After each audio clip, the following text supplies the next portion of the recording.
الحمد لله وكفى وسلام على عباده الذين اصطفى أما بعد أعوذ بالله من الشيطان الرجيم بسم الله الرحمن الرحيم وقل رب زدني علما سبحان ربك رب العزة عما يصفون وسلام على المرسلين والحمد لله رب العالمين اللهم صل على سيدنا محمد وعلى آل سيدنا محمد وبارك وسلم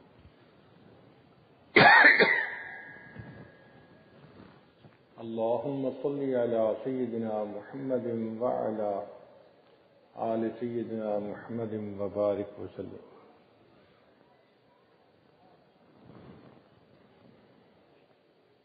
نبی علیہ السلام نے ارشاد فرمایا العلم نور، علم ایک روشنی ہے. انسان کو یہ روشنی اندھیروں سے نکال کے راہ ہدایت پہ لاتی ہے.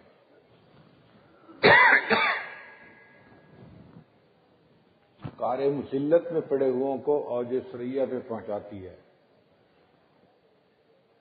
اللہ سے بچھڑے ہوئوں کو یہ نور اللہ سے ملاتا ہے.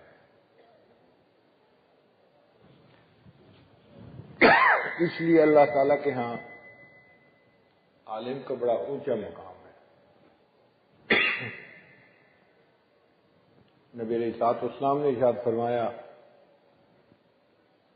فضل العالم علی العابد کفضل القمر لیلۃ البدر علی سائر القواکب، کہ جس طرح 14ویں رات کے چاند کو ستاروں کے اوپر فضیلت حاصل ہے، ایک عالم کو عبادت گزاروں کے اوپر اتنی فضیلت حاصل ہے.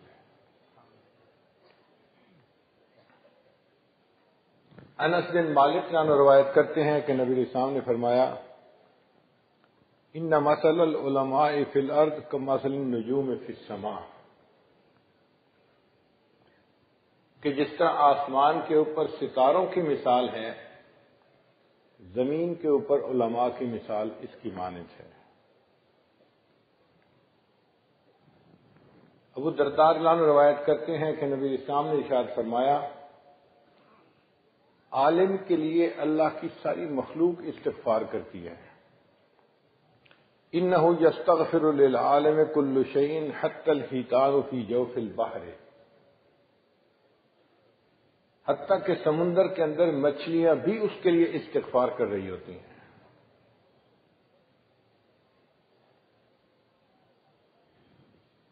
حضرت صفوان رضی اللہ عنہ فرماتے ہیں ما من رجل خرج من بیتہ لیطلب العلم الا وضعت له الملائکۃ اجنحتها رجل لما یصنع، کہ جب کوئی آدمی اپنے گھر سے علم حاصل کرنے کے لیے نکلتا ہے تو فرشتے اس کے پاؤں کے نیچے اپنے پر بچھاتے ہیں اظہار محبت کے لیے. آج کی دنیا میں بھی ہم دیکھتے ہیں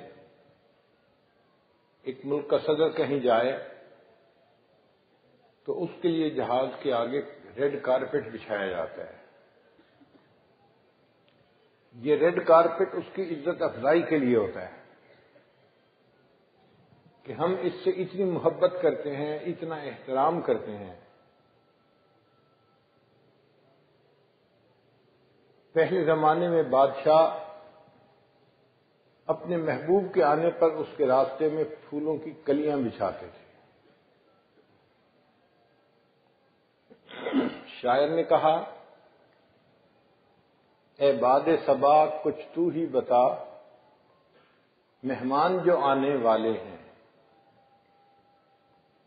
اے باد صبا کچھ تو ہی بتا مہمان جو آنے والے ہیں، کلیاں نہ بچھانا راہوں میں ہم پلکیں بچھانے والے ہیں.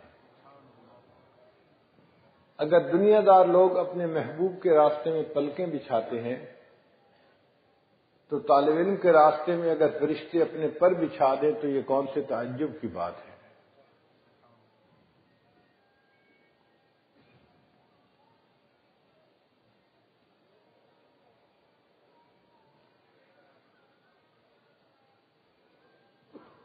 حضرت انس رضی اللہ عنہ روایت کرتے ہیں کہ نبی علیہ السلام نے ارشاد فرمایا، من خرج فی طلب العلم فهو فی سبیل اللہ حتی یرجع، جو بندہ علم حاصل کرنے کے لیے اپنے گھر سے نکلتا ہے وہ اللہ کے راستے میں ہوتا ہے جب تک لوٹ کے واپس نہیں آ جاتا۔ تو طالب علم کے لیے حدیث پاک میں اللہ کے راستے کا لفظ استعمال ہوا۔ آج ہم کہتے ہیں نا بھی اللہ کے راستے میں نکلو، اللہ کے راستے میں وقت لگاؤ، تو طالب علم اللہ کے راستے میں ہوتا ہے، اس کی تصدیق اللہ کے محبوب صلی اللہ علیہ وسلم فرما رہے ہیں۔ طالب علم سویا ہوا ہو تو اس پر بھی اس کو اجر مل رہا ہوتا ہے، حالانکہ وہ ظاہرہ پڑھ نہیں رہا ہوتا۔ اس کی مثال معتکف کی سی ہوتی ہے۔ اعتکاف کی نیت کی وجہ سے معتکف کو اگر سونے پہ ثواب ملتا ہے تو طالب علم کو طلب علم کی نیت سے گھر سے نکلنے پر اللہ کے راستے میں نکلنے کا ثواب مل رہا ہوتا ہے۔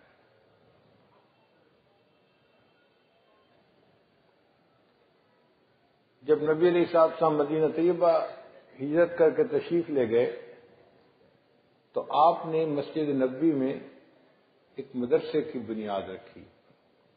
یہ کوئی باضابطہ مدرسہ نہیں تھا، کوئی بلڈنگ نہیں تھی۔ مسجد میں تھوڑی سی جگہ تھی جو باقی جگہ سے اونچی تھی، 1 فٹ اونچی تھی، یوں سمجھے۔ اس کو صفہ کہتے تھے۔ مہاجرین اور انصار وہاں پر بیٹھ جاتے تھے اور اللہ کے حبیب صلی اللہ علیہ وسلم ان کو دین سکھاتے تھے۔ آج کے دور کا نام اس کو دیں تو اس کو جامع صفہ کہہ سکتے ہیں۔ یہ مہاجرین و انصار کی تعداد تقریباً 70 کے قریب تھی۔ انہوں نے اپنی زندگیوں کو دین کے علم کے لیے فارغ کر دیا تھا۔ یہ شاگرد تھے اور جو ان کے استاد تھے وہ معلم اعظم تھے، اللہ کے حبیب صلی اللہ علیہ وسلم۔ وہ ان کے مرشد اعظم بھی تھے۔ نبی علیہ السلام نے ارشاد فرمایا، انما بعثت معلما، میں معلم بن کے دنیا میں آیا ہوں۔ تو نبی علیہ السلام ان کی تعلیم اور ان کی تربیت اس کے ذمہ دار تھے۔ ہر کلاس کا کوئی نہ کوئی نصاب ہوتا ہے۔ ان لوگوں کا نصاب کیا تھا؟ اس نصاب کا نام تھا قرآن عظیم الشان۔ جبریل علیہ السلام اللہ تعالیٰ کی طرف سے قرآن پاک لے کر آتے تھے اور نبی علیہ السلام اس کی آگے تشریح فرماتے تھے، لِتُبَيِّنَ لِلنَّاسِ مَا نُزِّلَ إِلَيْهِمْ۔ اور اس کتاب کا مقصد کیا تھا؟ اللہ تعالیٰ خود بتاتے ہیں، کتاب انزلناہ الیک لتخرج الناس من الظلمات الی النور۔ میرے محبوب صلی اللہ علیہ وسلم اس کتاب کا اصل مقصد یہ ہے انسانوں کو گمراہی سے نکال کے ہدایت کی طرف لے کر آئے۔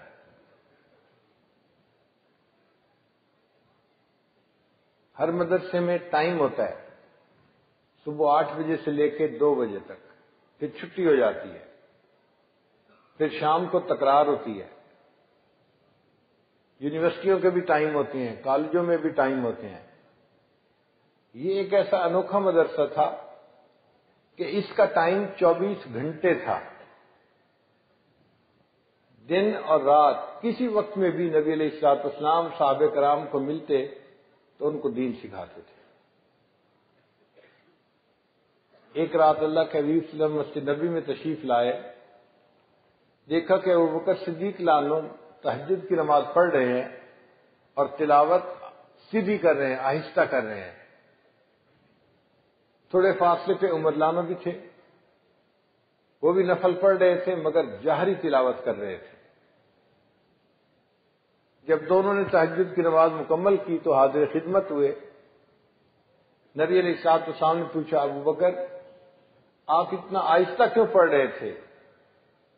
عرض کیا اے اللہ کے محبوب صلی اللہ علیہ وسلم میں اس ذات کو سنا رہا تھا جو سینوں کے بھید جانتی ہے، مجھے اونچا پڑھنے کی کیا ضرورت تھی؟ نبی علیہ السلام نے پوچھا عمر آپ اتنا اونچا کیوں پڑھ رہے تھے؟ اے اللہ کے حبیب صلی اللہ علیہ وسلم میں سوتوں کو جگا رہا تھا اور شیطان کو بھگا رہا تھا. نبی علیہ السلام نے فرمایا ابو بکر آپ تھوڑا سا جہر کر لیا کریں اور عمر آپ ذرا آہستہ، اتنا اونچا زیادہ نہ پڑھا کریں. دونوں کو سمجھایا. تو رات کے اس وقت بھی اس مدرسے میں تعلیم ہوتی تھی. اب جب بھی کہیں استاد اور شاگرد ہو تو عام طور پہ وہاں پہ کھانے پینے کا انتظام بھی ہوتا ہے، مگر یہ ایسا انوکھا مدرسہ تھا، نہ اس میں کوئی طباخ تھا نہ کوئی مطبخ تھا. اللہ توکل. اللہ تعالیٰ کچھ بھیج دیتے تھے تو یہ حضرات کھا لیا کرتے تھے، وگرنہ بھوکے گزارا کرتے تھے. کئی وقت ان کو کھانا نہیں ملتا تھا. ابو ہریرہ رضی اللہ عنہ فرماتے ہیں کہ بھوک کی وجہ سے میرا یہ حال ہوتا تھا کہ میں کھڑا نہیں ہو سکتا تھا.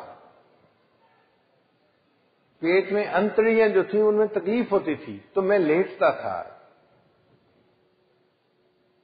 لوگ سمجھتے تھے اس کو مرگی کا دورہ پڑتا ہے، حالانکہ مجھے تو بھوک کی وجہ سے ایسا ہوتا تھا.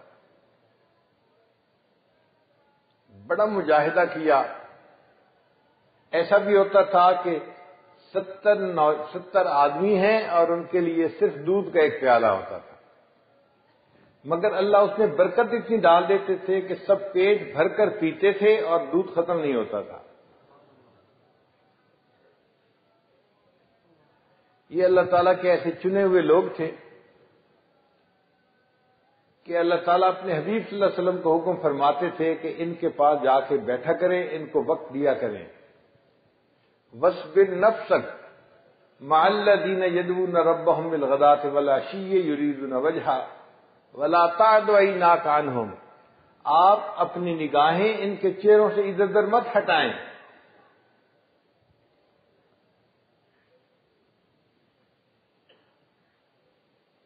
ان میں ایک ایسا بھی طالب علم تھا جو ظاہر آنکھوں کا نابینا تھا اور باطن کا بینا تھا. ایک مرتبہ وہ تیز چلتا ہوا آیا، اس نے کوئی بات پوچھنی تھی. اللہ کے حبیب صلی اللہ علیہ وسلم کے پاس مکہ سے کچھ قریش آئے ہوئے تھے اور آپ صلی اللہ علیہ وسلم ان کو دین کی دعوت دے رہے تھے. ایسے وقت میں یہ نابینا طالب علم بھی آ پہنچا اور اس نے چاہا کہ میں اپنا سوال پوچھوں. تو نبی علیہ الصلوۃ والسلام نے اس کو انتظار کرنے کے لیے فرمایا. اب یہ طالب علم کا انتظار کرنا اللہ رب العزت کو اچھا نہ لگا. اللہ تعالیٰ نے اپنے حبیب صلی اللہ علیہ وسلم کو محبوبانہ خطاب فرمایا. عبس وتولی ان جاءہ الاعمی وما یدریک لعلہ یزکا او یذکر فتنفعہ الذکری اما من استغنی فانت لہ تصدی وما علیک الا یزکا وَأَمَّا مَنْ جَاءَكَ يَسْعَىٰ وَهُوَ يَخْشَىٰ فَأَنْتَ عَنْهُ تَلَهَّىٰ. ان آیات کا ترجمہ کرتے ہوئے دل ڈرتا ہے. یا اللہ آپ کو یہ طالب علم اتنے محبوب ہیں کہ ایک طالب علم کا انتظار کرنا بھی آپ کو پسند نہیں آیا، اور آپ نے محبوب صلی اللہ علیہ وسلم کو آپ نے ایسا خطاب کر دیا. ایک اور طالب علم تھا، اس کا نام تھا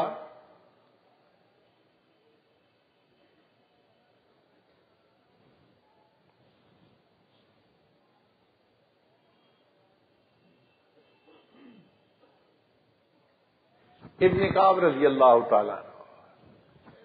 وہ قرآن پاک بہت اچھا پڑھتے تھے. نبی علیہ الصلوۃ والسلام کی بالکل سمجھنے فوٹو کاپی کرتے تھے. ایک دفعہ اللہ کے حبیب صلی اللہ علیہ وسلم نے انہیں فرمایا ابن کعب مجھے سورہ بینہ سناؤ. لم یکن الذین کفروا من اہل الکتاب والمشرکین منفکین حتی تأتیہم البینہ۔ ابن کعب نے جواب دیا، اے اللہ کے حبیب صلی اللہ علیہ وسلم، قرآن مجید آپ کے اوپر اترا، میں آپ کے سامنے پڑھوں؟ تو نبی علیہ السلام نے فرمایا ہاں۔ ابن کعب لانو بڑے عقل مند تھے، سیانے تھے، وہ جانتے تھے کہ نبی علیہ السلام کوئی کام اپنی خواہش سے نہیں کرتے، اللہ کے حکم سے کرتے ہیں۔ تو انہوں نے آگے سے سوال پوچھا، اے اللہ کے حبیب صلی اللہ علیہ وسلم، اللہ سمانی، کیا اللہ تعالیٰ نے میرا نام لے کر فرمایا ہے؟ نبی علیہ السلام نے فرمایا نعم اللہ سماک۔ ابن کعب، اللہ نے تمہارا نام لے کر کہا ہے۔ ابن کعب سے کہو سورہ بینہ سنائے، محبوب آپ بھی سنیں گے، میں رب رحمان بھی سنوں گا۔ یہ کیسے طلباء تھے جن سے قرآن سننے کی فرمائش رب رحمان فرمایا کرتے تھے۔ یہ بنین کا شعبہ تھا، ایک اس کا بنات کا شعبہ بھی تھا، اور اس کی جو طالبات تھی وہ نبی علیہ الصلوۃ والسلام کی جو ازواج مطہرات تھیں وہ تھیں۔ جتنی ازواج مطہرات تھیں وہ طالبات تھیں فی مدرسۃ النبوہ، نبی علیہ السلام کے مدرسے میں، تو بنات کی شاخ گھر میں تھی۔ نبی علیہ السلام مسجد میں تشریف لاتے تو بنین کو دین سکھاتے تھے، گھر تشریف لے جاتے تھے تو ان طالبات کو دین سکھاتے تھے، اور ان طالبات نے بھی اتنا دین سیکھا کہ وہ علم میں مردوں سے بھی آگے بڑھ گئی۔ ابن قیم رحمۃ اللہ نے لکھا ہے کہ صحابہ کی تعداد تھی 1,24,000، مگر ان میں سے 149 ایسے صحابہ تھے جو عالم صحابہ تھے، وہ صاحب فتویٰ تھے۔ جب وہ فتویٰ دیتے تھے تو باقی ان کے قول کے اوپر عمل کرتے تھے۔ 1,24,000 میں سے 149 صاحب فتویٰ تھے، مفتی تھے، اور وہ فرماتے کہ 149 میں سے 14 ایسے تھے کہ وہ ان میں سے بھی بڑے عالم تھے۔ جب ان 14 میں سے کسی کا قول آ جاتا تھا تو باقی اپنے قول سے رجوع کر لیا کرتے تھے۔ تو یہ 14 صحابہ عالم تھے، زیادہ بڑے عالم تھے، اور وہ فرماتے ہیں کہ ان 14 صحابہ میں ایک سیدہ عائشہ صدیقہ رضی اللہ تعالی عنہا بھی تھی۔ علم میں وہ مرتبہ پایا کہ صحابہ آ کے ان سے مسئلے پوچھتے تھے۔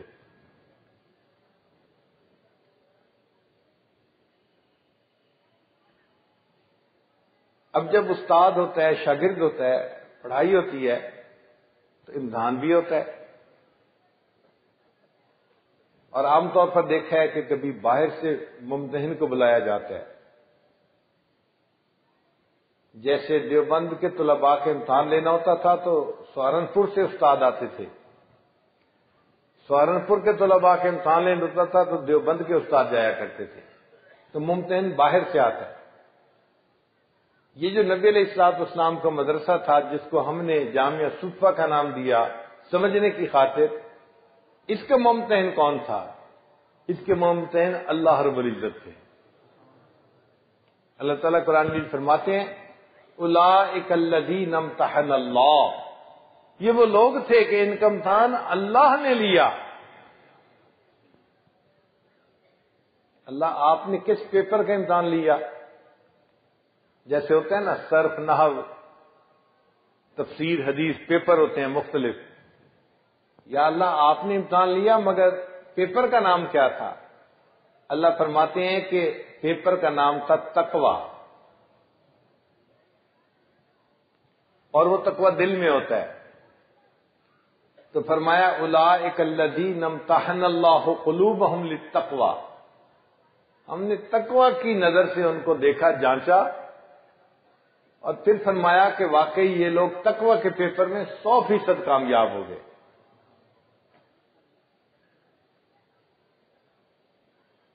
وَأَلْزَمَهُمْ كَلِمَةَ التَّقْوَى وَكَانُوا أَحَقَّ بِهَا وَأَهْلَهَا، اور ان طلباء کو یہی بات سنجتی تھی یہ میرے محبوب کے شاگرد تھے نا کہ یہ اپنے پیپر کے اندر بہت کامیاب ہوتے. اب جب طالب علم امتحان میں کامیاب ہوتے ہیں تو اس کو انعام دیا جاتا ہے.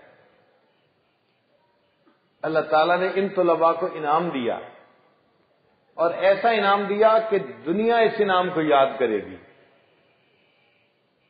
بھئی وہ کیا انعام تھا؟ اللہ تعالیٰ فرماتے ہیں کہ میں نے ان کے پیپر کو چیک کیا، یہ اتنے اچھے طالب علم تھے، رضی اللہ عنہم ورضوا عنہ، اللہ ان سے راضی ہو گیا، یہ اللہ سے راضی ہو گئے. آپ بتائیے اس سے بڑا انعام کوئی اور تصور نہیں کیا جا سکتا. ان طلباء کو اللہ نے ایسا انعام دیا اور ان میں سے 10 تو ایسے تھے کہ دنیا میں اللہ نے ان سے راضی ہونے کے پیغام بھیج دیے. نبی علیہ السلام کو بتا دیا یہ جو تمہارے 10 شاگرد ہیں میں دنیا میں اعلان کرتا ہوں کہ میں ان سے راضی ہو چکا ہوں. وہ عشرہ مبشرہ کہلائے.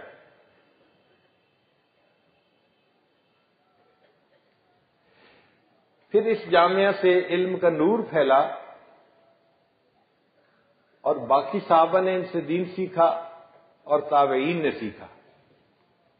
اور امت کے جو 1400 سال گزرے ہیں اوپر والے نیچے والوں کو یہ دین سکھاتے گئے. آج پوری دنیا میں جتنے مدارس ہیں وہ اس جامعہ صفہ کے سورج کی پھوٹی ہوئی شاخیں ہیں. ہم جس مدرسے میں موجود ہیں یہ مدرسہ بھی اسی کی شاخ ہے. اور جو یہاں کے طلباء ہیں ان کو اصحاب صفہ کے ساتھ ایک روحانی مناسبت ہے. ہر دور اور ہر زمانے میں علم حاصل کرنے کے لیے طلباء نے مجاہدے کیے ہیں. کبھی کھانے پینے کا مجاہدہ، کبھی رہائش کا مجاہدہ، کبھی سفر کا مجاہدہ.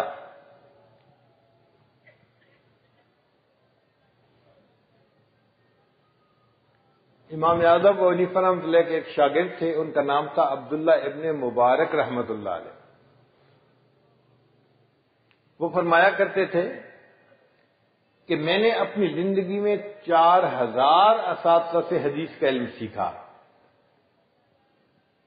اپنے بارے میں ہم سوچیں نا تو ہمارے کل استاد مل کے 100 ہوں گے، یا اگر زیادہ ادھر ادھر گئے تو 200 ہوں گے. 100-200 سے زیادہ نہیں بڑھیں گے. انہوں نے 4000 اساتذہ سے علم حاصل کیا. اور پھر اللہ تعالی نے قبولیت بھی ایسی دی کہ جب حدیث پاک پڑھاتے تھے تو 40,000 طلباء ایک وقت میں ان کے سامنے بیٹھ کے حدیث پاک پڑھا کرتے تھے.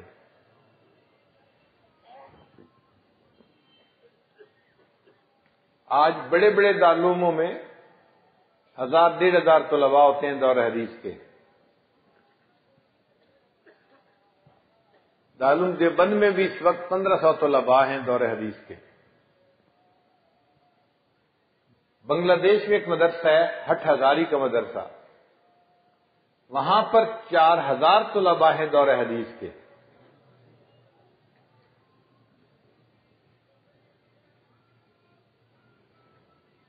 مگر عبداللہ ابن مبارک رحمۃ اللہ کے سامنے ایک وقت میں 40,000 طلباء حدیث پڑھتے تھے. اس زمانے میں ساؤنڈ سسٹم نہیں تھا.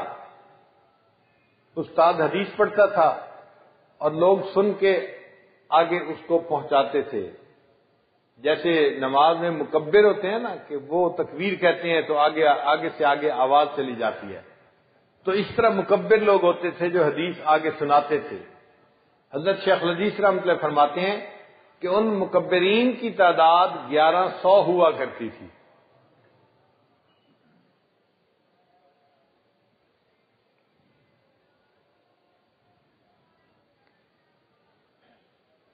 ان طلباء کے اندر اتنی طلب تھی کہ یہ استاد کے سامنے بیٹھ کے جو سنتے تھے اس کو اسی وقت یاد کر لیا کرتے تھے. ان کی فوٹوگرافک میموری ہوتی تھی. امام شافعی رحمۃ اللہ اپنے بارے میں لکھتے ہیں کہ میں ایک مرتبہ مدینہ طیبہ گیا امام مالک رحمۃ اللہ کو ملنے کے لیے. نماز کا وقت تھا، میں نے نماز پڑھی تو دیکھا کہ ایک اونچے قد کا آدمی ہے، تہبند باندھی ہوئی ہے، اور اس نے نماز کے بعد کہنا شروع کر دیا قال قال رسول اللہ صلی اللہ علیہ وسلم، اور لوگ اس کے سامنے بیٹھ گئے. میں پہچان گیا کہ یہی امام مالک ہوں گے. ان دنوں امام مالک رحمۃ اللہ علیہ طلباء کو حدیث لکھوا رہے تھے، یعنی امام صاحب حدیث کی تلاوت کرتے تھے اور طلباء لکھتے تھے. اس کو کہتے تھے املا کرنا، تو طلباء املا کر رہے تھے. اب سب طلباء نے لکھنا شروع کر دیا. امام شافعی رحمۃ اللہ فرماتے ہیں کہ میرے پاس نہ کاغذ تھا نہ قلم. دل میرا بھی چاہتا تھا کہ میں بھی حدیث کی املا کروں، دوسرے طلباء کے ساتھ مجھے بھی مشابہت حاصل ہو جائے، مگر میں مسافر تھا، غریب تھا، میرے پاس یہ اسباب نہیں تھے. میں سنتا رہا. اچانک مجھے اپنے سامنے صف کے اوپر ایک تنکا پڑا ہوا نظر آیا.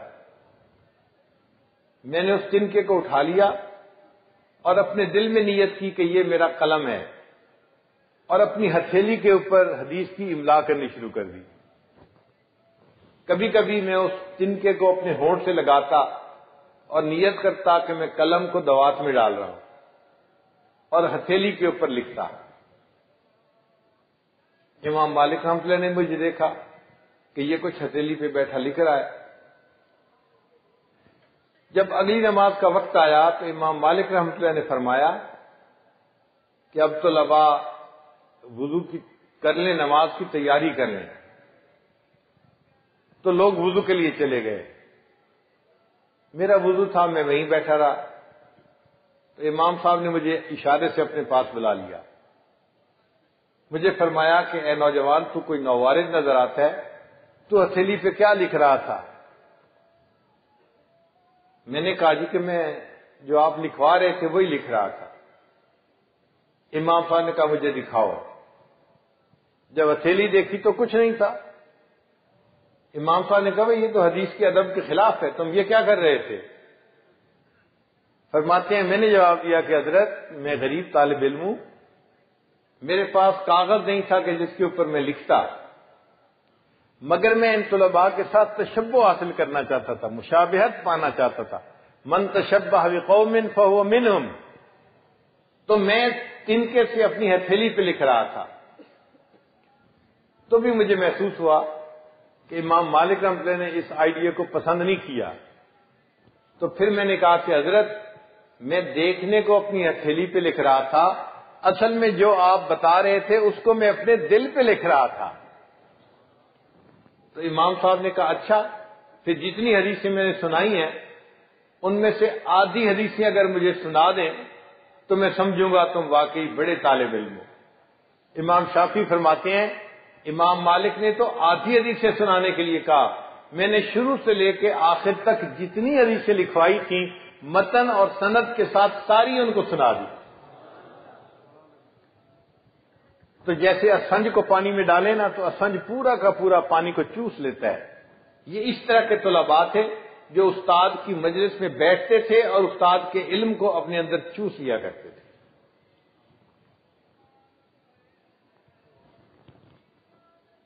ابن تیمیہ رحمۃ اللہ علیہ نے ایک مرتبہ کوئی فتویٰ دیا جو بادشاہ وقت کو ناگوار گزرا. اس نے ہیلے مارنے سے ان کو جیل بھجوا دیا. 3 دن گزرے تو ایک نوجوان بچہ اس حاکم وقت کے دربار میں آیا اور وہ بچہ زاروں قطار رو رہا تھا. اس کے ٹپ ٹپ گرتے آنسو دیکھ کے ہر بندے کو ترس آ رہا تھا. یہ نوجوان بچہ، چہرے پہ اتنا نور ہے، نیکی نظر آتی ہے، یہ کتنا غمزدہ ہوگا جو اتنے آنسو بہا رہا ہے اور رو رہا ہے. تو جو لوگ بیٹھے تھے انہوں نے حاکم وقت کو سفارش کی کہ پلیز اس نوجوان کی جو ضرورت ہے اس کو آپ پورا کر دیجیے.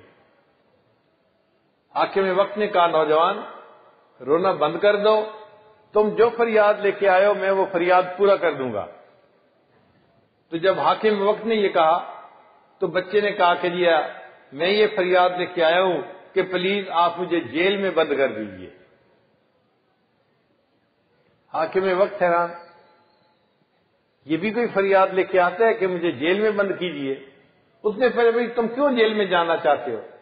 اس نے کہا کہ اس لیے آپ نے میرے استاد کو جیل میں بند کر دیا، 3 دن سے میرا سبق قضا ہو رہا ہے، اب آپ برائے مہربانی مجھے بھی جیل میں بند کر دیں، میں جیل کی مشقتیں تو برداشت کر لوں گا، اپنے استاد سے وہاں سبق تو پڑھ لیا کروں گا۔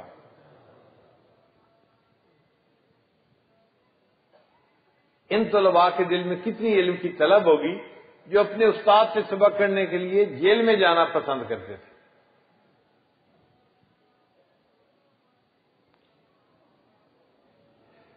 امام محمد رحمۃ اللہ علیہ ایک بستی میں درس دیتے تھے، دوسری بستی کے لوگ آئے، حضرت ہمارے ہاں بھی آپ درس دیا کریں۔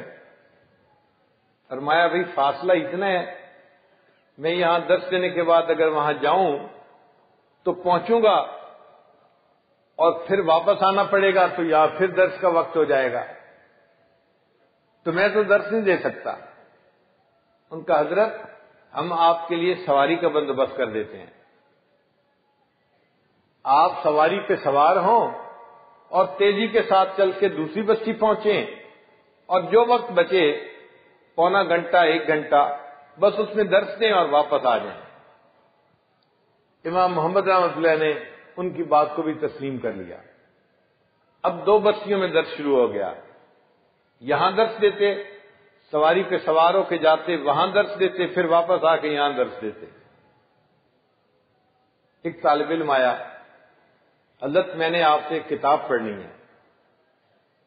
امام محمد رحمۃ اللہ نے فرمایا کہ میرے پاس تو فرصت ہی نہیں ہے، میں تو عدیم الفرصت ہوں، آپ جانتے ہیں میں یہاں درس دیتا ہوں، پھر سواری پہ بیٹھ کے وہاں جاتا ہوں درس دیتا ہوں، اور پھر واپس آ کے درس دیتا ہوں، تو میرے پاس تو ٹائم ہی نہیں ہے۔ شاگرد نے کہا حضرت آپ پڑھانے کی نیت کر لیں، ٹائم نکل آئے گا۔ تو امام محمد حیران ہوئے، فرمانے لگا بھائی ٹائم کیسے نکل آئے گا؟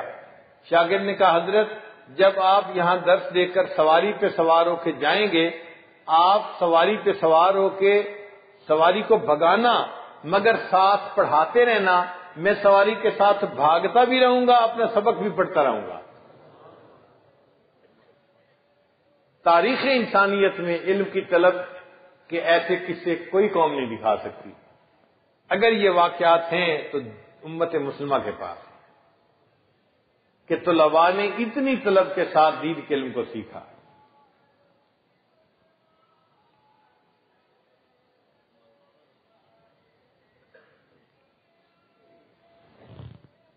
ایک بادشاہ گزرا ہے نظام الملک توسی، اس کے دل میں خیال آیا کہ میں مدرسہ بناؤں، چنانچہ اسے مدرسہ بنایا، طلباء پڑھنے کے لیے آئے۔ وہ بہت سارا پیسہ اپنی جیب سے اس مدرسے کے اوپر خرچ کرتا تھا۔ ایک مرتبہ اس نے CID کو کہا کہ ذرا پتہ کر کے بتاؤ کہ مدرسے کے طلباء کے کیا حالات ہیں۔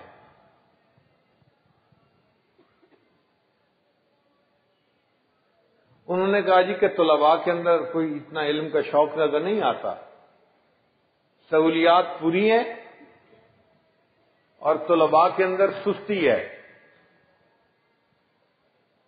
علم کی طلب نہیں کوئی ان کے اندر پائی جاتی۔ تو نظام الملک نے فیصلہ کیا کہ اچھا میں کسی وقت اس کی خود تصدیق کروں گا۔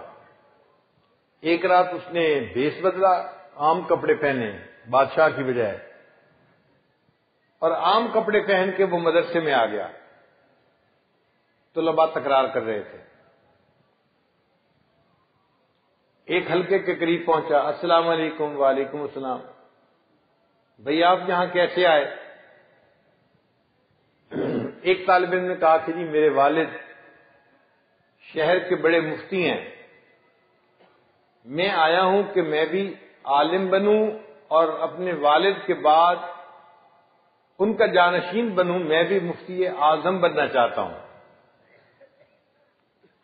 دوسرے سے پوچھا بھئی آپ کیسے آئے؟ اور جی میرے والد خطیب شہر ہیں، جامع مسجد کے خطیب ہیں، تو میں بھی چاہتا ہوں کہ میں علم پڑھوں اور خطیب شہر بنوں۔ تیسرے سے پوچھا، اس نے کہا جی میرا والد بڑا عالم ہے اور بادشاہ کا مصاحب ہے، وہ بڑی اس کی قدر کرتا ہے میرے والد کی، تو میں بھی علم پڑھوں گا تو بادشاہ کا مصاحب بن جاؤں گا۔ یعنی جس طالب علم نے بھی جواب دیا اب کس میں دنیا تھا، تو نظام الملک کو بڑی حیرانی ہوئی، اچھا ان سب طلباء کی نیت اگر دنیا کا اصول ہے تو پھر ان کے پڑھنے کا کیا فائدہ اور میرا اتنا خرچہ کرنے کا کیا فائدہ۔ اس نے دل میں سوچ لیا میں یہ مدرسہ بند کر دیتا ہوں اور یہ پیسہ کسی اور کار خیر میں استعمال کر لوں گا۔ اب اس نیت کے ساتھ وہ جانے لگا، اس نے دیکھا کہ دروازے کے قریب ایک چھوٹا سا طالب علم ہے، وہ چراغ جلائے اکیلا بیٹھا پڑھ رہا ہے۔ تو نظام الملک کے دل میں خیال آیا کہ میں ذرا اس سے بھی گفتگو کرتا ہوں۔ گیا، اس کو کہا السلام علیکم۔ اس چھوٹے سے طالب علم نے کہا وعلیکم السلام اور اپنا کتاب پڑھتا رہا۔ اس نے لیفٹ ہی نہیں کروائی، کوئی بات ہی نہیں کی۔ اس کو بڑی حیرت ہوئی کہ میں اس کے پاس آیا ہوں اور یہ بچہ مجھ سے بات ہی نہیں کر رہا۔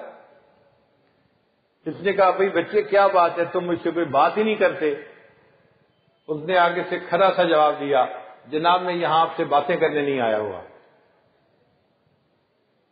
تو نظام الملک نے پوچھا کیوں آئے ہو یہاں؟ بچے نے جواب دیا میں اپنے اللہ کو راضی کرنا چاہتا ہوں، میں اپنے اللہ کو راضی کرنا چاہتا ہوں۔ اس کو کیسے راضی کروں یہ علم مجھے ان کتابوں سے ملے گا، اس لیے میں بیٹھا ہوا کتاب پڑھ رہا ہوں۔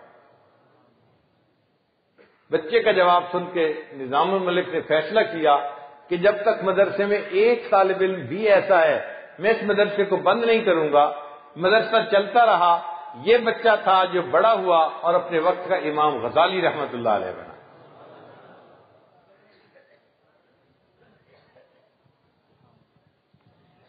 ان طلباء میں امراء کے بیٹے بھی تھے، امیر ماں باپ کے بیٹے بھی تھے اور غرباء کے بیٹے بھی تھے۔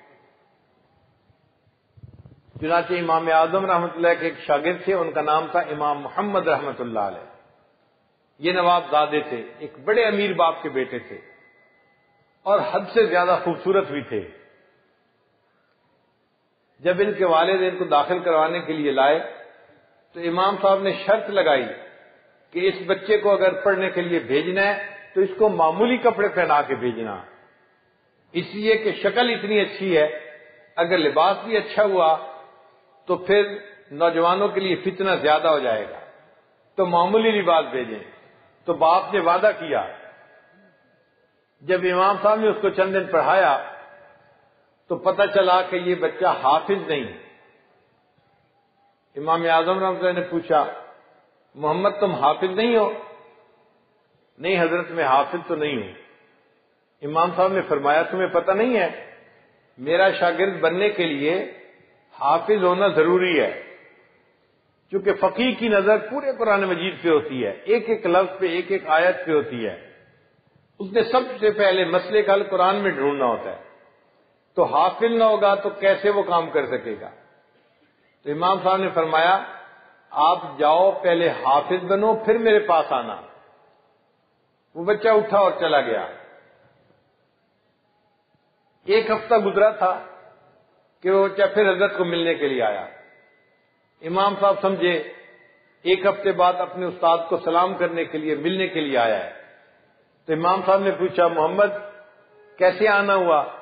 حضرت آپ نے فرمایا تھا قرآن مجید یاد کر کے آؤ، میں ایک ہفتے میں پورے قرآن مجید کو یاد کر کے واپس آ گیا۔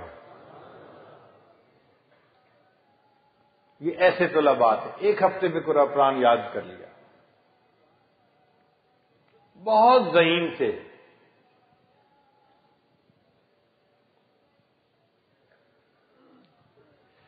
امام شافعی رحمۃ اللہ ان کے بارے میں فرماتے تھے کہ میرے استاد کے اندر 3 صفات تھیں۔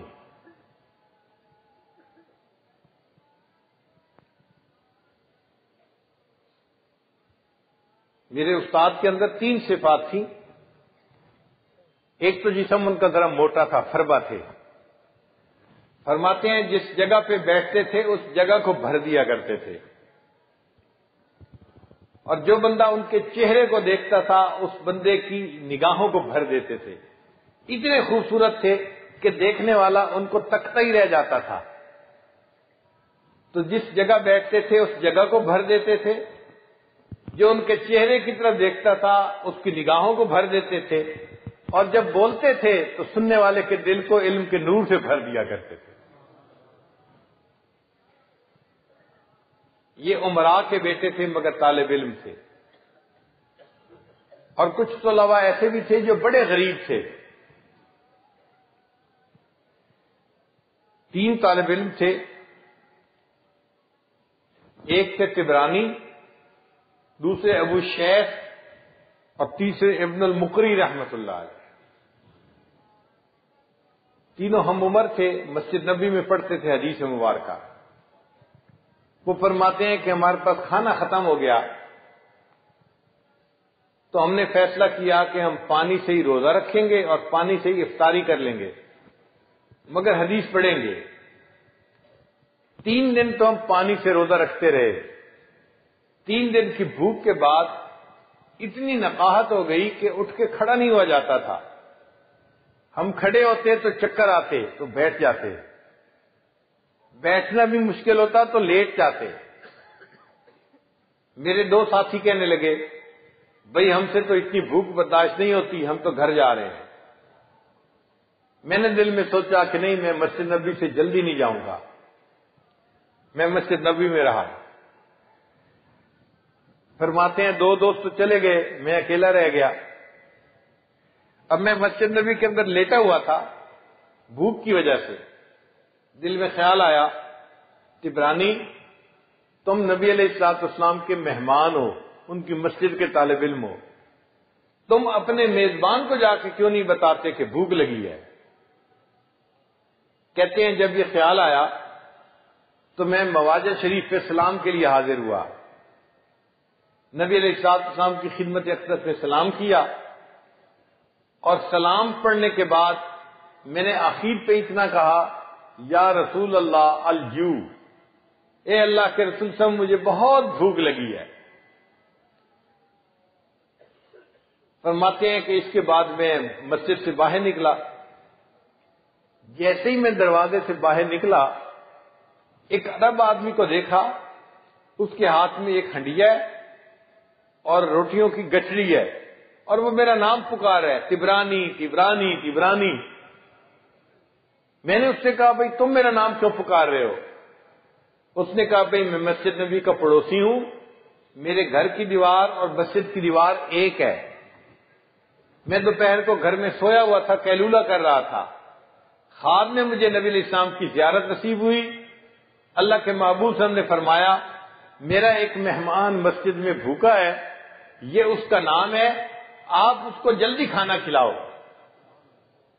وہ کہتے ہیں کہ میری آنکھ کھلی، میں نے دیکھا کہ بیوی نے سالن پکا کے چولہے سے اتارا تھا. میں نے اسے کہا کہ یہ ہنڈیا اور یہ روٹیاں یہ میں نبی علیہ السلام کے مہمان کو کھلانے جا رہا ہوں، اپنے لیے کھانا اور پکا لینا.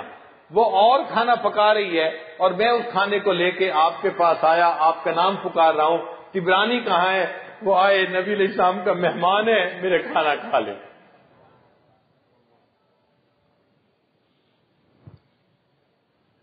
یونیورسٹی کالجوں میں ہر کوئی چلا جاتا ہے، مدرسے میں ہر کوئی نہیں آ سکتا.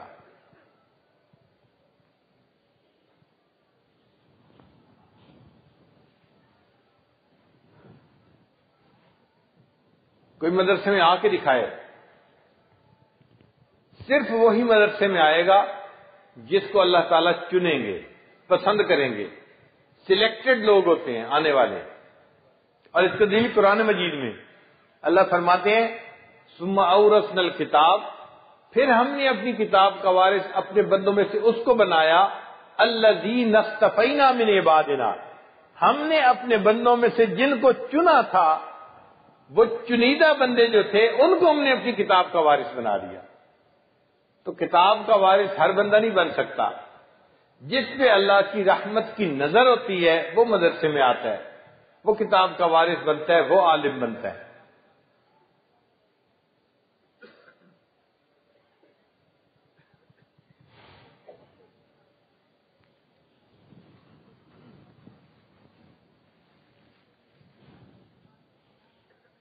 علامہ ذہبی رحمۃ اللہ علیہ ایک محدث گزرے ہیں، انہوں نے کتاب لکھی سیر اعلام النبلاء، جو محدثین تھے، علماء تھے، ان کی زندگیوں کے بارے میں۔ اس میں انہوں نے ایک واقعہ لکھا ہے، اس واقعے سے طلباء کو اندازہ ہو جائے گا کہ اس وقت کے طلباء علم کی کتنی طلب رکھتے تھے۔ یہ واقعہ ہے سن 200 ہجری کا۔ اندلس کا ایک نوجوان تھا، اس کی عمر تھی 18 سال۔ آپ غور کیجئے، آج 18 سال کے بچے کو تو شیطانی کاموں سے فرصت ہی نہیں ملتی، اس کو پڑھنے کا شوق نہیں ہوتا، بس اس کو اپنی جوانی کے خیالات ستاتے رہتے ہیں۔ ایسے نوجوانوں کو ہم نے دیکھا، نہ سورج کے چڑھنے کا پتہ ہوتا ہے، نہ سورج کے غروب ہونے کا پتہ ہوتا ہے۔ لیکن اس نوجوانی کی عمر میں یہ نوجوان اسپین کا رہنے والا ایسا تھا کہ جس نے سنا کہ بغداد میں ایک بڑے محدث ہیں امام احمد بن حنبل رحمت اللہ، تو شوق ہوا کہ میں ان کے پاس جاؤں اور ان سے حدیث کا علم حاصل کروں۔ وہ نوجوان کہتے ہیں کہ میں نے اپنے گھر سے سامان کی گٹھری باندھی، سر پہ رکھی اور سوار ہو گیا۔ اب آنے کے لیے اس کو سمندر کا سفر کرنا تھا، تو وہ کہتے ہیں میں ایک بڑی کشتی کے اوپر سوار ہوا تاکہ سمندر پار کر کے میں اگلے ملک چلا جاؤں۔ اللہ کی شان دیکھیے کہ درمیان میں طوفان آ گیا۔ سمندر میں ہائی ٹائیڈ کا ٹائم ہوتا ہے تو لہریں 15-15 فٹ اونچی جاتی ہیں اور کشتی اور جہاز کے ڈوبنے کا خطرہ ہوتا ہے، تو عام طور پر جہاز لنگر انداز ہو جاتے ہیں۔ وہ کہتے ہیں کہ اس طوفان میں ہم نے بڑی مشکل سے وقت گزارا، لگتا تھا اب جھٹکا لگے گا اور کشتی الٹ جائے گی، اب الٹ جائے گی، اب الٹ جائے گی۔ اور پھر ہمیں الٹی کی بیماری لگ گئی، تو الٹیاں بھی آ رہی تھیں اور جہاز کے اندر جھٹکے بھی خوب لگ رہے تھے۔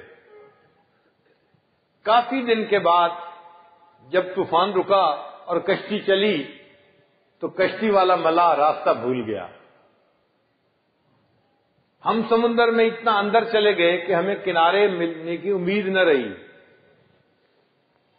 جو کشتی کا ملاح تھا وہ بھی کہتا تھا کہ مجھے یقین نہیں ہے کہ ہم اب دوبارہ زمین کو دیکھ سکیں گے یا نہیں دیکھ سکیں گے۔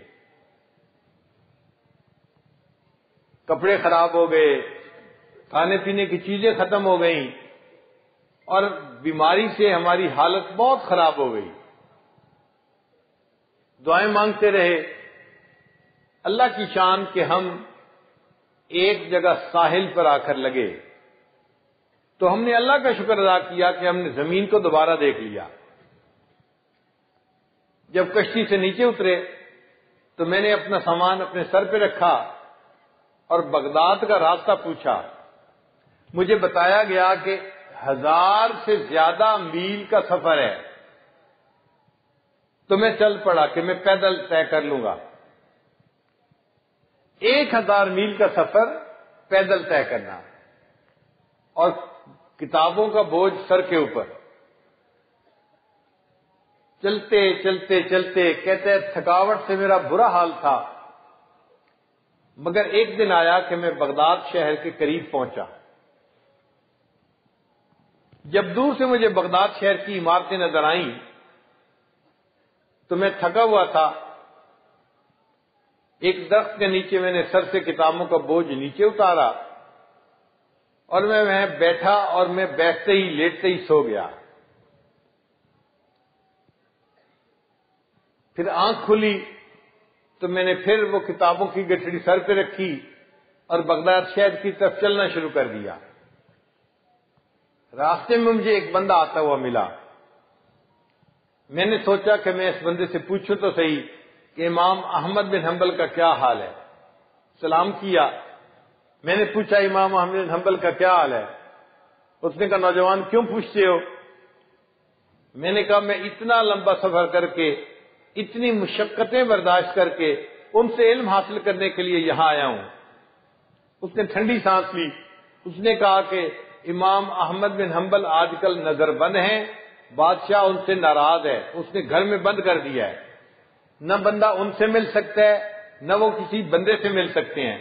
تو طالب علم مجھے لگتا ہے کہ تمہاری خواہش پوری نہیں ہو سکے گی، تم امام احمد بن حنبل سے علم حاصل نہیں کر سکتے۔ وہ کہتے ہیں کہ میرے دل پہ یہ خبر بجلی بن کے گری، میں نے ہمت نہیں ہاری، میں چلتا رہا اور چلتے چلتے میں شہر میں پہنچا۔ ایک سرائے میں نے کمرہ کرائے پہ لیا اور سوچتا رہا کہ میں امام احمد بن حنبل سے علم کیسے حاصل کروں گا۔ دل میں خیال آیا اگر امام احمد بن حنبل حدیث کا درس نہیں دیتے، مسلمانوں کا شہر ہے، کوئی نہ کوئی عالم تو حدیث پڑھاتا ہوگا، چلو میں کسی استاد سے حدیث تو پڑھوں، علم تو حاصل کروں، دن ضائع نہ جائے۔ لوگوں نے بتایا کہ یحییٰ بن معین رحمت اللہ علیہ، جو امام جرح و تعدیل ان کو کہا جاتا ہے، ان کو راویوں کے بارے میں بہت خاص پرکھ اللہ نے عطا فرمائی تھی۔ وہ حدیث کا درس دیتے ہیں، فرماتے ہیں کہ عصر کی نماز کے بعد میں جامع مسجد آ گیا، یحییٰ بن معین رحمۃ اللہ نے ایک حدیث کی تلاوت کی اور اس کی تشریح کر کے پھر راویوں کے بارے میں بات کرنے لگے۔ تھوڑی دیر بعد سوال جواب کا سیشن شروع ہو گیا۔ ایک آدمی پوچھتا فلاں راوی کے بارے میں کیا کہتے ہیں، فلاں کے بارے میں کیا کہتے ہیں، فلاں کے بارے میں کیا کہتے ہیں۔ یحییٰ بن معین اس کا جواب دیتے ہیں۔ یہ نوجوان کہتا ہے کہ میرے دل میں خیال پیدا ہوا کہ میں بھی سوال پوچھوں، تو میں کھڑا ہوا اور میں نے کھڑے ہو کے ان سے کہا کہ جی مجھے آپ ہشام بن عمار کے بارے میں بتائیں۔ انہوں نے کہا وہ جو چادر والے ہیں؟ میں نے کہا ہاں۔ کہنے لگے وہ ثقہ آدمی ہے، تمہیں ان سے حدیث ملے تو ضرور حاصل کرو، وہ بہت متقی پرہیزگار آدمی ہے۔ پھر میں نے ان سے پوچھا کہ جی اچھا مجھے بتائیں دوسرا سوال۔ اتنے میں پاس بیٹھے بندے نے نا میرا کرتا پکڑا اور کھینچا، بھائی نوجوان بیٹھ جاؤ بیٹھ جاؤ بیٹھ جاؤ۔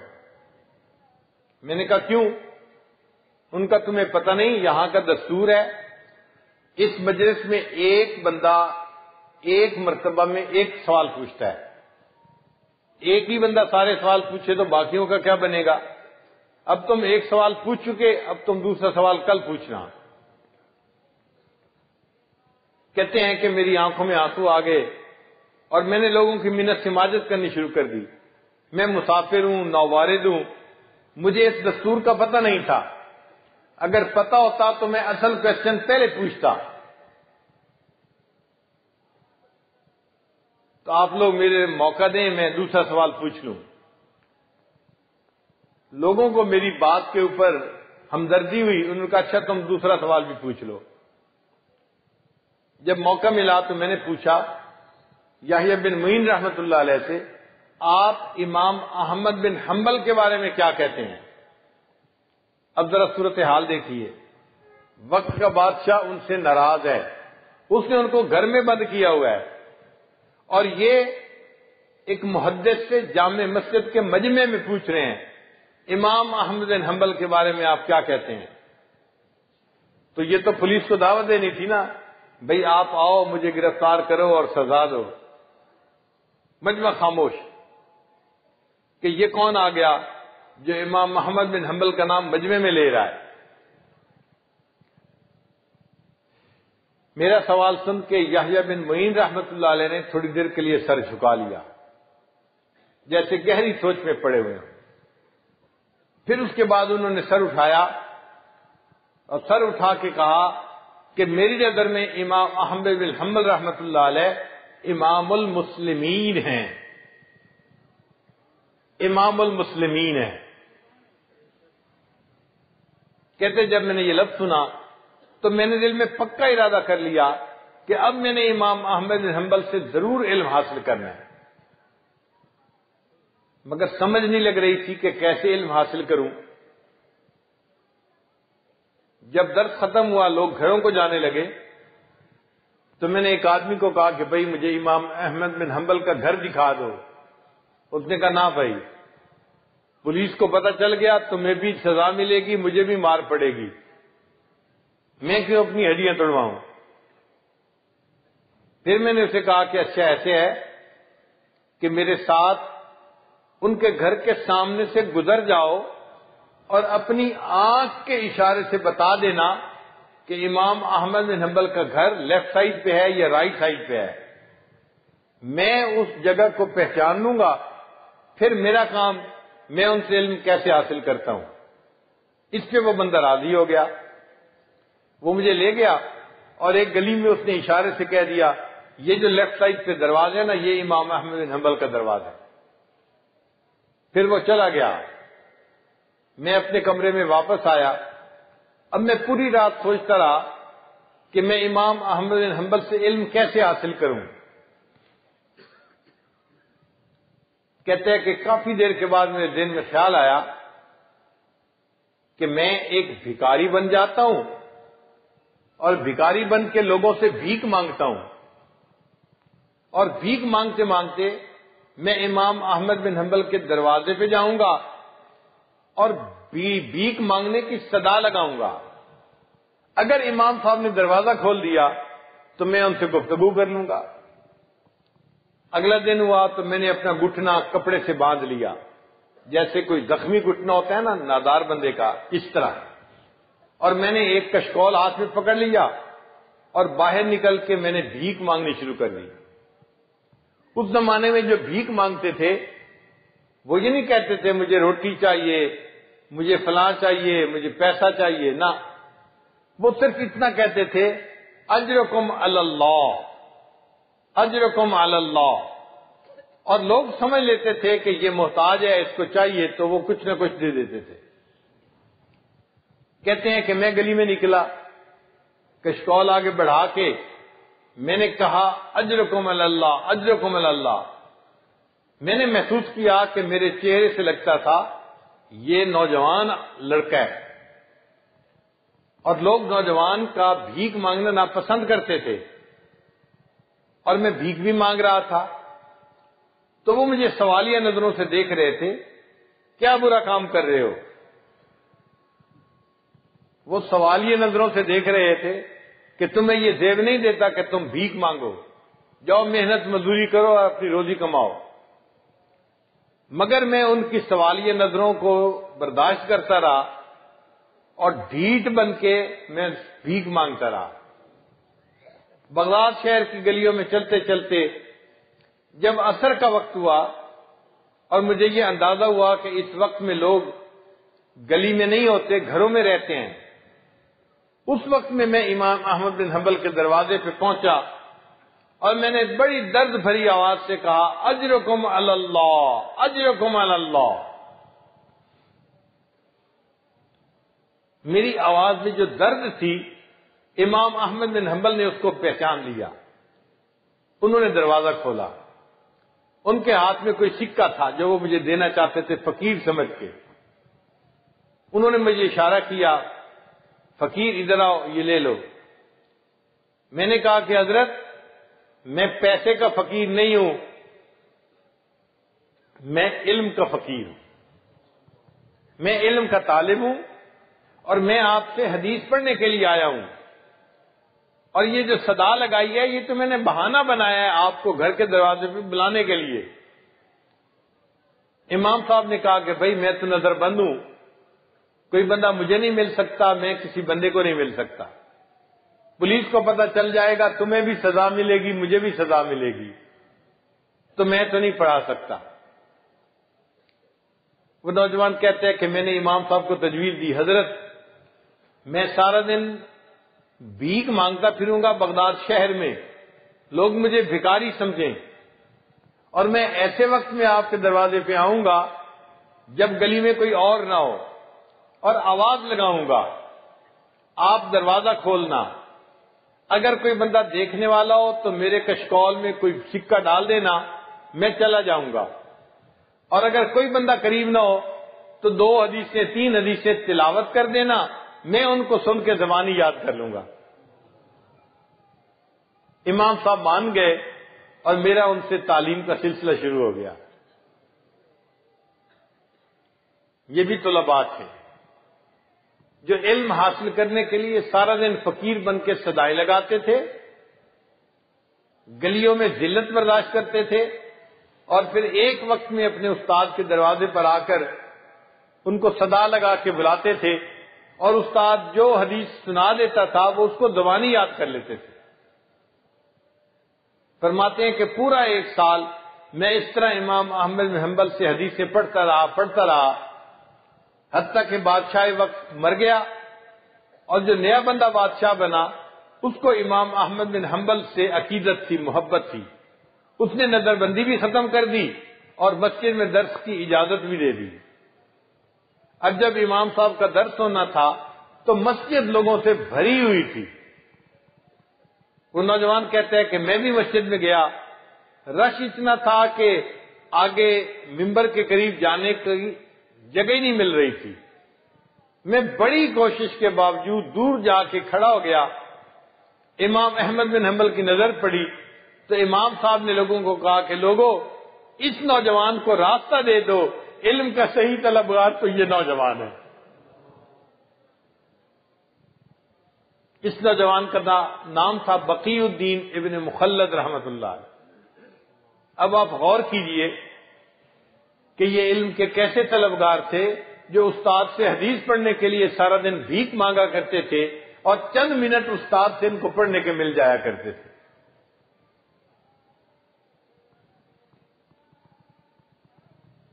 عزیز طلباء، آپ پر اللہ کا خصوصی فضل ہے۔ اگر آپ غور کریں، اللہ نے ہر بندے کے سامنے کسی نہ کسی چیز کو رکھ دیا ہے، اور اس بندے کا پورا وقت پورا دن اسی میں گزرتا ہے۔ کسی کے سامنے اللہ نے اینٹ کو رکھ دیا، وہ اینٹوں کو جوڑتا رہتا ہے، مکان بناتا ہے، ہم اس کو مستری کہتے ہیں، میسن کہتے ہیں۔ کسی کے سامنے اللہ نے لکڑی کو رکھ دیا، وہ سارا دن لکڑی کو کاٹتا ہے اور پھر اس کو جوڑتا ہے، فرنیچر بناتا ہے، ہم اس کو کارپینٹر کہتے ہیں۔ کسی کے سامنے اللہ نے کپڑے کو رکھ دیا، وہ سارا دن کپڑے کو کاٹتا ہے پھر جوڑتا ہے، ہم اس کو درزی کہتے ہیں۔ کسی کے سامنے اللہ نے لوہے کو رکھ دیا، وہ سارا دن لوہے کے پرزے کھولتا ہے پھر ان کو جوڑتا ہے، ہم اس کو مکینک کہتے ہیں۔ تو کسی کے سامنے اللہ نے لوہے کا پرزہ رکھا، کسی کے سامنے کپڑا رکھا، کسی کے سامنے لکڑی رکھی، کسی کے سامنے پتھر اینٹ رکھی۔ آپ کتنے خوش نصیب ہیں، آپ کی گود میں اللہ نے اپنے قرآن کو رکھ دیا۔ آپ صبح اٹھ کے اپنے گھر سے مدرسے میں آتے ہیں تو آپ کی گود میں اللہ کا قرآن ہوتا ہے، نبی علیہ السلام کا فرمان ہوتا ہے، اور آپ مدرسے میں بیٹھ کے یہ کتابیں پڑھ رہے ہوتے ہیں۔ یہ اللہ کا خصوصی انعام ہے آپ کے اوپر۔ قیامت کے دن اللہ تعالیٰ پوچھیں گے، میرے بندے تم دنیا میں میرے پاس کیا لائے؟ ہم کہہ سکیں گے، اللہ تیرے کعبے کو جبینوں سے بسایا ہم نے، تیرے قرآن کو سینوں سے لگایا ہم نے۔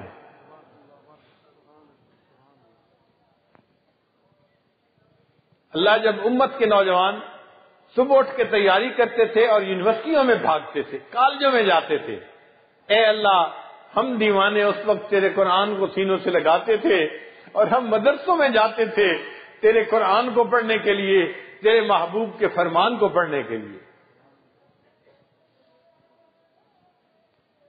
اس دن پھر اللہ تعالیٰ قدردانی فرمائیں گے کہ میرے بندو تم نے علم حاصل کیا، اب میں تمہیں اس علم کا اجر عطا کرتا ہوں۔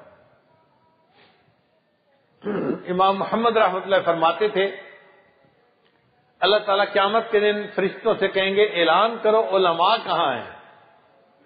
تو جتنے علماء طلباء ہوں گے قیامت کے اس جمع غفیر میں وہ کھڑے ہو جائیں گے، ان کو اللہ تعالیٰ فرمائیں گے قریب ہو جاؤ، وہ اکٹھے ہو جائیں گے، پھر اللہ ان سے فرمائیں گے کہ اے میرے علماء، یا معاشر العلماء لم ادا علمی لأعذبکم، لم ادا علمی فیکم لأعذبہم، میں نے تمہارے سینوں کو علم کے نور سے اس لیے نہیں بھرا تھا کہ آج میں تمہیں باقی لوگوں کے سامنے رسوا کروں۔